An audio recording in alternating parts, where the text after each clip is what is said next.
근데 저는 그동안에 워낙 많은 측근들이 가서 증언들을 했고 다 자백을 했기 때문에 생각보다 그래도 흔적 많이 남겼네 이러겠는데. 그러니까 지금 MB 사건은 검찰과 MB의 대결이 아니라 예. MB와 구속된 MB 측근 간의 대결입니다. 왜냐하면 지금 구속된 MB 측근들이 다 뒤집어 쓰게 생겼거든요. 그렇죠. 그러니까 이 사람들이 자기네가 빠져나오기 위해서 증거를 막 대는 겁니다. 그러니까 영법 빌딩도 압수하고 뭐 압수하고 막 이제 그러는 겁니다. 검찰 소환 날짜가 정해졌습니다. 맞습니다. 예, 14일 오전 이명박 전 대통령 MB가 나옵니다.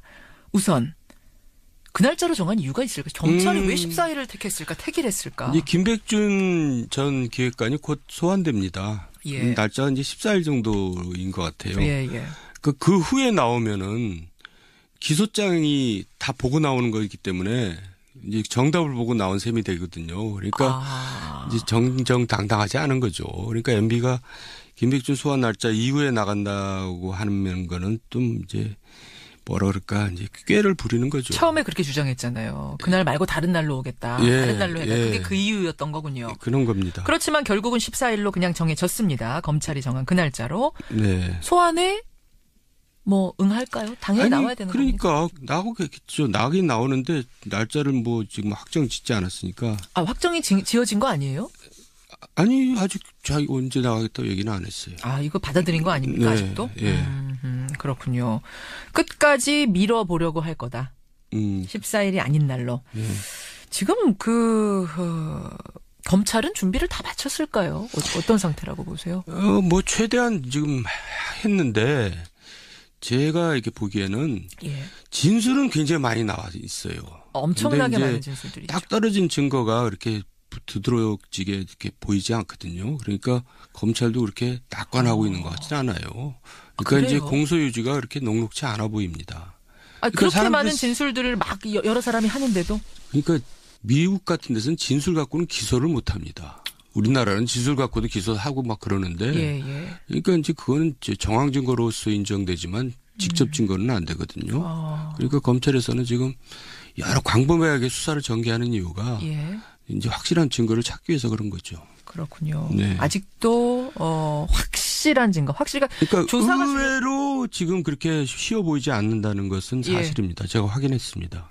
그래요. 예. 그렇게 많은 사람들을 불러들였고 그렇게 많은 얘기들이 나왔는데도 구속까지 되는 게 중요한 건데 거기까지 갈 수 있는 것이 좀 부족해 보인다. 그러니까 이제 그만큼 MB가 살아오면서 치밀하고 신중하게 살아왔다는 얘기죠. 대단한 거죠. 근데 저는 그동안에 워낙 많은 측근들이 가서 증언들을 했고 다 자백을 했기 때문에 생각보다 그래도 흔적 많이 남겼네 이러겠는데. 그러니까 지금 MB 사건은 검찰과 MB의 대결이 아니라 MB와 구속된 MB 측근 간의 대결입니다. 왜냐하면 지금 구속된 MB 측근들이 다 뒤집어 쓰게 생겼거든요. 그렇죠. 그러니까 이 사람들이 자기네가 빠져나오기 위해서 이제 증거를 막 대는 겁니다. 그러니까 영법 빌딩도 압수하고 뭐 압수하고 막 이제 그러는 겁니다.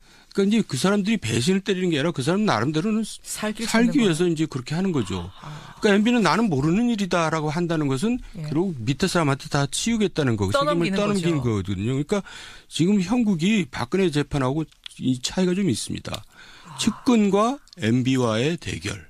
이런 형국입니다. 측근과 MB가 한 편이 되고 검찰하고 대결하는 게 아니라 MB 측근과 MB의 대결 양상으로 지금 가고 있는 거다. 그렇습니다. 그렇기 때문에 측근들이 가서 막 쏟아내는 것이 우리가 볼 때는 저건 다 MB를 잡아넣을 수 있는 뭐 구속시킬 수 있는 거라고 생각할지 모르지만 그 간단한 문제가 아니단 말이죠. 네, 그렇습니다. 그렇군요. 그럼 MB 측이 지금 대책 마련에 고심하고 있다라는 얘기를 들었는데 어떤 논의들을 하고 있을까요? 그게 그런 얘기죠. 그러니까 이제 어떻게 하면 다 이제 MB도 저 주변에 있는 변호사들이 이제 그걸 감지를 하고 있을 거거든요. 검찰이 이렇게 곤혹스러워한다는 것을. 그러니까 어떻게든지 빠져나가려고 이제 지금 그 궁리를 하고 있겠죠. 지금 그 곤혹스러워하고 있다는 건 예를 들면 어떤 면이 그렇게 안 맞아서 곤혹스러운 거예요? 예를 들자면. 그러니까 그 광범위하게 수사를 전개한다는 게 그걸 반증입니다. 지금 이것저것 다 턴다는 너무 게. 무리해 보이거든요. 검찰이. 그거는 이제 MB를 뭐 크게 엮어넣기 위해서 한다기보다도 뭔가 지금 조급한 거죠. 아하. 결정적인 한 방이 안 나오기 때문에 지금 이것저것을 다 해볼 수 없는 거다라고 그 반증이라고 보시는 거예요. 예를 들어 박영준 전 차관 같은 경우는 소환에 응하지 않고 있거든요. 예. 그러니까 박영준이 이제 뭐 키맨이라고 검찰에서는 또 보는 모양인데. 왕차관. 예, 왕차관. 왕차관이 나와서 이제 뭐 예를 들어서 구속돼 될 상황에 된다 그러면 이제 MB는 굉장히 어려워지겠죠. 거기가 많은 게 많으니까. 거기가 실제로 한 일이 많으니까. 아하. 예, 그러니까 어떻게든지 MB는 왕차관이 안 나가게 아마 무슨 잡고 있을 거다. 그렇군요. 예. 뭘 가지고 있을까요? 거기가 워낙 거기가 많이 일을 많이 했기 때문에 MB하고 저 형님 사이에서. 말하자면 김백준 집사라고 불리던 김백준 씨나 뭐 김희중 비서관 이런 사람들하고 또 다른 차원의 뭔가 거기는 이제 무슨 일을 꾸미고 집행하는 일을 많이 했거든요. 누가요? 왕차관이요? 예. 아하. 그러니까 돈을 쓰는 쪽에 일을 많이 했겠죠. 예. 훨씬 더 키맨일 것이다. 잡고 있을 거다. 왕차관을 잡고 있을 거다. 못 나가게. 검찰이 그럼 안 나온다고 버티면 못 부르는 거예요? 끝까지? 그러니까 MB가 나가기 전까지 이제 자취를 감추게 만드는 거죠. 그러니까 이제 나가더라도 MB가 나간 후에 나오게. 그러니까 MB로부터 이제 MB가 나갔다 오면은 뭔가 검찰이 이제 핵심을 알 거 아닙니까? 그럼 박영준한테 전해가지고 이렇게 좀 해라. 이제 서로 아직까지는 공조 체제가 이루어지고 있다고 봐야죠. 그런 거군요. 그리고 MB를 2번 부르기는 사실 어려울 테니까 한 번 부르고 끝날 가능성이 지금으로선 크죠. 그렇기 때문에 MB 소환 이후로 어떻게든지 밀어보려고 지금 잠적한 거다. 이런 말씀. 자, 14일 날 소환이 돼서 어쨌든 조사를 받고 나면 그러면 구속이라고 지금 장담할 수는 없는 거군요. 구속을 안 시킬 수는 없죠. 불러놓고. 왜냐하면 또 박근혜 전 대통령과의 형평성도 있고 또 국민 감정도 있고 그런 건데 근데 이제 구속했다가 만약에 기각되면 정말 검찰로서는 재앙이거든요. 그러니까 저렇게 이제 날짜를 미루고 그러다가 이제 뒤늦게 저렇게 소환을 하는 거고. 그러면 어쨌든 소환 날짜 정했다는 거 보면은 그럼 뭐 한 방을 잡긴 잡은 거 아니에요? 이제 더 이상 미룰 수는 또 없죠. 뭐 없으니까. 그렇군요. 지금 장담할 수는 없지만 구속이 안 되면 재앙이다. 검찰로선 재앙이다. MB 소환 이제 일주일 앞두고 정두원 전 의원 만나고 있습니다. 자, 다음 이슈로 넘어가겠습니다. 뭐 박수현 전 대변인하고 일부에서 인터뷰도 했습니다만 지금 안희정 전 충남지사의 성폭력 의혹. 물론 아직까지는 의혹이라고 해야 됩니다. 이게 뭐 확정을 경찰에서 지어준 건 아니기 때문에 정치권을 지금 쓸고 지나가고 있는데 어떻게 보고 계세요? 이 상황들. 저도 충격이죠. 그리고 일단 대권 구도 자체를 바꿔놓은 셈이에요. 그렇죠. 왜냐하면 유력한 대권 주자였잖아요. 그렇죠. 그리고 또 우리 사회에 정말 이번에야말로 미투 운동이 그냥 녹록지 않고 쓰나미처럼 몰려오는구나. 그런 걸 이제 느끼고 저도 오싹합니다. 왜 오싹하세요? 너무나 충격적이기 때문에. 그러니까 안희정 충남지사는 국민들이 이제 다 잊어버렸지만은 과거에 노무현 정부 때 시작할 때 불법 정치 자금을 수수해가지고 형을 사는 사람이거든요. 그렇죠. 근데 사람들이 다 잊어버리고 이제 이 사람이 대권 주자까지 됐어요. 그만큼 이 사람이 많은 노력을 했다는 거죠. 정말 각고의 노력을 해서 그런 이미지를 불식시키고 지도자 반열에 오를 정도면 저는 대단한 겁니다. 그래서 이 친구 정말 대단한 친구구나 이렇게 생각했는데 이렇게 추락할 줄은 몰랐죠. 한편으로는 아까운 겁니다. 지도자 하나 잃었다는 것이. 왜 그런 판단을 했는가 지금 생각하면 왜 그런 어리석은 판단을 했는가 이런 어리석은 판단 아니라 자기 통제를 못한 거죠. 자기 통제를 못한 거다. 어떻게 보면 질병입니다. 질병이에요? 현대의 질병이죠. 그래요. 질병이다. 이게 이제 지방선거까지 영향을 줄 건가? 일단 뭐 대권은 대권이고 지방선거까지 영향을 줄 건가? 어떻게 생각하세요? 6월 지방선거. 근데 이게 쓰나미처럼 정치권을 덮쳤기 때문에 이게 어디로 튈지 모릅니다. 그래요. 이거 꼭 무슨 여당에도만 튄 게 아니라 야당에도 튈 수 있고 벌써 야당에 뭐 하나 나왔잖아요. 전직이지만은. 나왔더라고요. 그러니까 이거는 여야를 불문하고 지금 어디로 튈지 모르기 때문에 뭐 지방선거에 어떤 영향을 미칠지 그거는 좀 알 수가 없죠. 100일 정도가 남았기 때문에 그 사이에 다 잊어버릴 거다라고 보시는 분이 있는가 하면 아니다. 그때까지 계속 이어질 거다. 그래서 영향 줄 거다라고 이게 약간 팽팽한 상황인데 정 의원은 지금 저 미투 운동은 시작이죠. 시작입니까? 정치권 기준으로 봤을 때 시작입니까? 시작. 사회 전체로도 시작이고 또 이제 선거 때 되면 이걸 이슈로 만들죠. 상대 후보들은. 만약에 이제 상대 정당을 서로 이제 털어요? 물고 뜯고 늘어지겠죠. 털고. 상대 후보가 예, 예. 뭐 관련된 거 없는지. 예, 예. 이런 양상으로 갈 거다. 네. 절대 잠잠해지긴 어려울 거다 이렇게 보시는 거예요. 지금 이제 안희정 전 지사가 하여튼 거기에 안희정 전 지사의 문제가 있고 정봉주 전 의원은 서울시장 출마를 준비하고 선언하려던 날 네. 한 여성이 나타났습니다. 성추행 당했다. 그 후로 이제 입장 발표를 미루고 있는 상황인데 서울시장 판도는 어떻게 돌아갈까요? 서울시장 판도도 사실 정봉주 의원이 다크호스로 등장한 건데. 그랬죠. 뭐 현직한테 유리하게 이제 돌아가는 거겠죠. 어쨌든. 근데 이게 서울시뿐만 아니라 다른 광역단체 또 지자체장들도 스스로 이제 출마를 포기하는 사례가 많이 나올 겁니다. 은근슬쩍. 다른 이제 뭐 핑계는 되겠지만 찔리는 사람들은 스스로 포기할 수밖에 없다. 그러겠죠. 혹은 뭐 이 공개적으로 여성이 얘기하기 전에 물밑으로 접촉할 수 있잖아요. 사과하십시오라든지 당신 이런 일이 있었던 거 기억하시 뭐 이런 식이 나면은 스스로 포기할 거다. 이 와중에 또 뭐 돈들을 많이 쓰겠죠. 합의. 예. 우와, 저는 오싹하네요. 그런 얘기 들으니. 현실이죠. 현실입니까? 네. 야, 아니 정치권에서는 이런 미투 운동 번지기 전부터 이런 얘기들 수근수근 좀 있었어요. 저도 회관했을 때 뭐 그런 이제 카드라 통신들이 많이 오고 갔는데 뭐 그냥 한 귀로 듣고 한 귀로 흘렀죠. 근데 국회의원 그 보좌관들의 대나무 숲 익명 게시판은 지금 이런 얘기들 많이 올라온대요. 익명으로. 그렇다고 그러더라고요. 그러니까 지금 이제 출마를 생각했던 사람들도 포기하는 사람들이 속출하겠죠. 아까 안희정 전 지사한테 질병이라고 그러셨는데 현대인의 질병을 앓고 있었던 거 아니냐. 아니 안희정 지사의 경우를 보면은 이해가 안 가서 하는 얘기입니다. 어떻게 그렇게까지 노력을 해서 거기까지 온 사람이 그렇게 추락할 수 있냐 이거죠. 그러니까 자기 통제가 도저히 안 된 겁니다. 뭐 스트레스가 과도해서 그랬는지 어쩐지 모르지만. 그럼 국회의원들 정치인들 사이에서도 그런 일이 많았다는 얘기는 권력 힘을 가지고 있고 거기다가 자기 통제 잘 안 되는 어떤 질병을 갖고 있고 뭐 스트레스 이런 게 합쳐졌다고 보시는 거예요. 예, 근데 말이 조심스러워요. 저도 말 삐딱하다가 또 어떻게 꼬리가 잡힐지 몰라서. 그래요. 하여튼 안타깝다, 참담하다 이런 심정으로 정리를 좀 해보죠.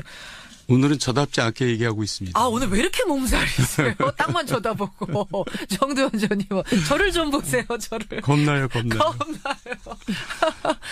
월간 정두원.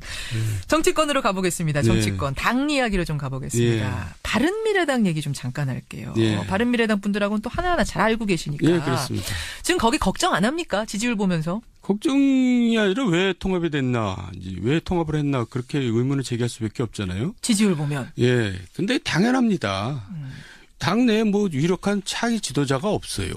유승민 대표 있잖아요. 안철수 전 대표 여의도 있잖아요. 얘기입니다. 국민들로부터는 이미 지도자 반열에서 벗어나 있어요. 그리고 두 번째는 이제 바른미래당이 다른 당과 다른 우리는 이런 당이다. 이런 정책을 내건다는 게 하나도 없잖아요. 뭐 머리에 떠오르는 게 없잖아요. 그리고 세 번째는 아니 이제 새로 합쳐서 정당에 만들었으면 뭐 참여하는 사람들이 있어야 됩니다. 근데 아무도 없잖아요. 그러니까 이제 뭐 그 당이 도저히 뭐 지지를 받을 수가 없죠. 제가 원래 우리 정 전 의원이 종쳤다 시리즈를 좀 많이 하시는데 밤이당 종쳤죠. 근데 이제 그래서 이제 남은 선거 기간 중에 이슈를 만들어내야 됩니다. 그러니까 잠깐 정리할게요. 또 너무 종쳤다 단언하시면 제가 또 이거 당황스러우니까 종을 칠 것 같지만 살아날 기회는 있는 건 거죠. 이제 시작이니까. 이 정도 하면 살아납니다. 어떻게 그러니까 안철수가 서울시장 빨리 출마 선언하고 유승민이 대구시장 출마 선언하고 뭐 그렇게 해서 이슈를 만들어내야 됩니다. 안철수 서울시장, 유승민 대구시장 선언 빨리 해라. 안철수 전 대표 같은 경우는 지금 나가겠다는 쪽으로 마음은 잡았다는 얘기가 들리는데 뭘 또 그렇게 꾸물거려요. 그분은 항상 반박자, 두박자 뭐 이렇게 늦습니다. 내가 볼 때는. 지금 타이밍이죠. 지금 나가야 된다. 그럼요. 치고 나가라. 그럼 가능성은 어떻게 보세요? 지금 정봉주 전 의원 저렇게 흔들리고 있고 뭐 민주당이 힘들어지는 상황에서. 그리고 이제 자유한국당하고 이제 연대를 이뤄내야죠. 연대를 해라. 자유한국당에도 지금 뾰족한 인물 안 보이니까 보수층 잡아라. 그럼 자유한국당은 지금 후보도 못 낼 아주 어려운 처지에 있거든요. 그러니까 자연스럽게 이제 무공천으로 가고 연대를 하고 그렇게 해야죠. 정치공학적으로 보면 그게 전략일 것이다. 지금 선언해라. 자, 그럼 유승민 대표는 대구시장 나간다는 건 의원직 반납하고 지금 나가라는 얘기인데 그렇게까지 도박을 하기에는 너무 도박 아닙니까? 그러니까 안철수나 유승민이나 이런 분들이 공통점이 있습니다. 뭡니까? 정치를 머리로 하고 가슴으로 하지 않아요. 너무 계산적이에요. 예. 지금은 과감하게 의원직 버리고 떨어질 각오하고라도 대구로 나가야 될 때다. 사지로 갈 때다. 안 그러면 바미당 바른미래당 종친다. 종쳤죠. 안 그러면 종치는 안 그러면 종치는 거다. 이거 또 바른미래당 분들 좀 마음 아픈 얘기지만 새겨 들으셔야 될 것 같아요. 정도면 조언이었습니다. 근데 저는 그동안에 워낙 많은 측근들이 가서 증언들을 했고 다 자백을 했기 때문에 생각보다 그래도 흔적 많이 남겼네 이랬는데. 그러니까 지금 MB 사건은 검찰과 MB의 대결이 아니라 MB와 구속된 MB 측근 간의 대결입니다. 왜냐하면 지금 구속된 MB 측근들이 다 뒤집어 쓰게 생겼거든요. 그렇죠. 그러니까 이 사람들이 자기네가 빠져나오기 위해서 증거를 막 대는 겁니다. 그러니까 영법 빌딩도 압수하고 뭐 압수하고 막 이제 그러는 겁니다. 검찰 소환 날짜가 정해졌습니다. 맞습니다. 14일 오전 이명박 전 대통령 MB가 나옵니다. 우선 그 날짜로 정한 이유가 있을까? 경찰이 왜 14일을 택했을까? 택일했을까? 이제 김백준 전 기획관이 곧 소환됩니다. 날짜가 이제 14일 정도인 것 같아요.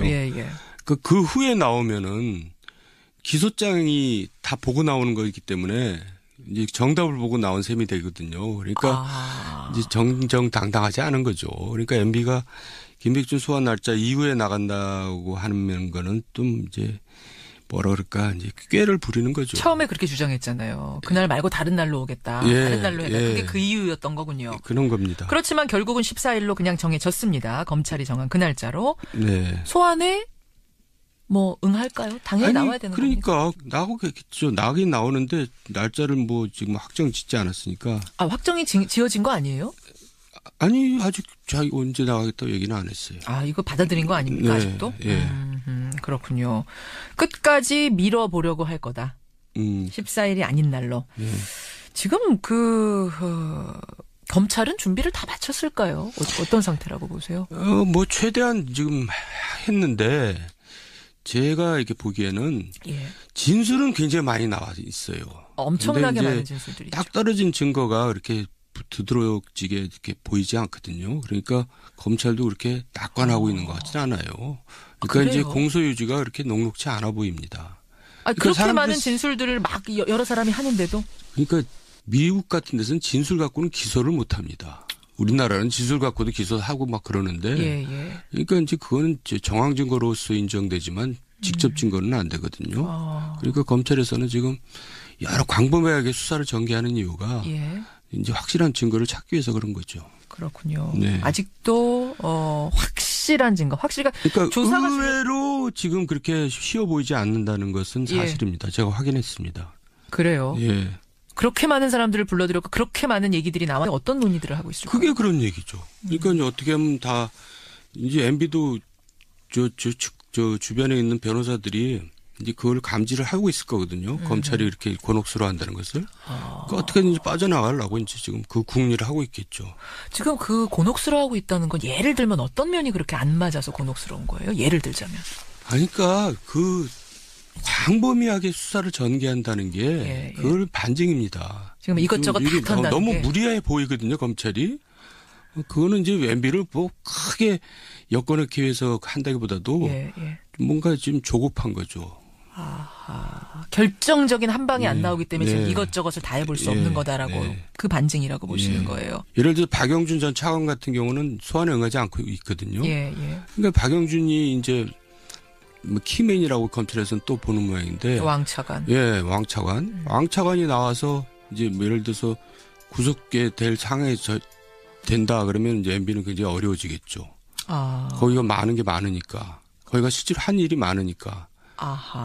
그러니까 어떻게든지 MB는 왕차관이 안 나가게 아마 무슨 잡고 있을 거다. 그렇군요. 뭘 가지고 있을까요? 거기가 워낙 많이 일을 많이 했기 때문에 MB하고 형님 사이에서. 말하자면 김백준 집사라고 불리던 김백준 왔는데도 구속까지 되는 게 중요한 건데 거기까지 갈 수 있는 것이 좀 부족해 보인다. 그러니까 이제 그만큼 MB가 살아오면서 치밀하고 신중하게 살아왔다는 얘기죠.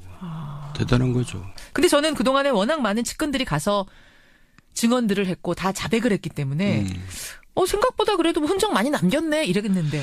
그러니까 지금 MB 사건은 검찰과 MB의 대결이 아니라 예. MB와 구속된 MB 측근 간의 대결입니다. 왜냐하면 지금 구속된 MB 측근들이 다 뒤집어 쓰게 생겼거든요. 그렇죠. 그러니까 이 사람들이 자기네가 빠져나오기 위해서 이제 증거를 막 대는 겁니다. 그러니까 영법 빌딩도 압수하고 뭐 압수하고 막 이제 그러는 겁니다.